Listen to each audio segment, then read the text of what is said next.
আজকে সন্ধ্যায় বাসার সবার জন্য বানাচ্ছি স্পেশাল চিকেন শাসলিক। এই শাসলিক গুলো দেখতে যেমন সুন্দর হয়, খেতেও খুবই মজা, অল্প সময়ে বানানো যায়। সেজন্য ভাবলাম আজকে সবার জন্য চিকেন শাসলিক বানাই। প্রথমে আমি হাড় ছাড়া চিকেনের টুকরা নিয়ে নিলাম, ভালোভাবে কিউব করে পিস পিস করে কেটে নিছি। চিকেন গুলোকে সুন্দরভাবে কেটে ধুয়ে রেডি করলাম, আর তারপর সবজিগুলো আমি রেডি করব। হাতের কাছে যেগুলো সবজি থাকবে সবকিছু এখানে ইউজ করা যাবে। আমি ক্যাপসিকাম, টমেটো, সাথে একটা পেঁয়াজ আর অল্প একটু গাজর নিছি। এগুলো আমি টুকরা টুকরা করে কেটে নিচ্ছি। পেঁয়াজের লেয়ার গুলো আমি সুন্দরভাবে আলাদা করে নিচ্ছি। ক্যাপসিকামও সেম শেপে আমি কেটে নিচ্ছি। শাসলিক বানানো কিন্তু খুবই সহজ, আর আমার হাতের শাসলিক সবাই অনেক পছন্দ করে। মাঝে মাঝে তো মন চায় নিজে একটা রেস্টুরেন্ট দিয়ে দিই, তবে আসলে সহজ রান্নাগুলো আরো বেশি সহজ হয়ে যায় এইরকম একটা এয়ার ফ্রায়ার থাকলে। তো এদিকে আমি চিকেন, ভেজিটেবল সবকিছু সুন্দর করে কেটে কুটে রাখলাম, আর এখন সস, লবণ, মরিচ যা যা লাগে সবকিছু এনে সুন্দরভাবে রেডি করলাম। এখন চিকেন গুলোতে সুন্দর করে মশলা মাখিয়ে নিব। চিকেনের পিস গুলোতে আমি প্রথমে একটু লবণ দিয়ে নিলাম, তারপরে দিয়ে দিচ্ছি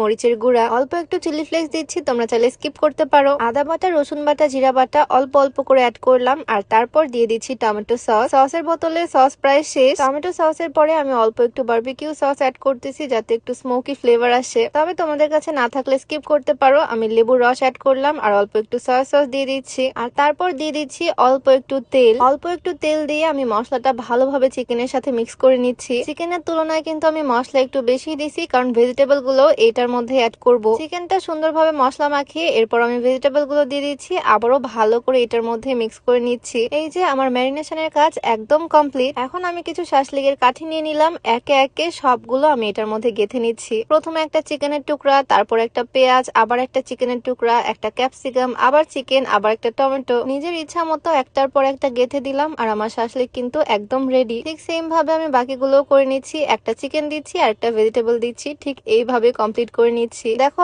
অল্প একটু চিকেন দিয়েই কতগুলো শাসলিক হয়ে গেল। সময় কিন্তু বেশি লাগে না, তবে এটা দেখতে এত সুন্দর আর খেতে তো আরো মজার। সবগুলো শাসলিক আমি একদম রেডি করে ফেলছি। এখন শুধু এগুলোকে এয়ার ফ্রায়ারের মধ্যে দিয়ে দিব।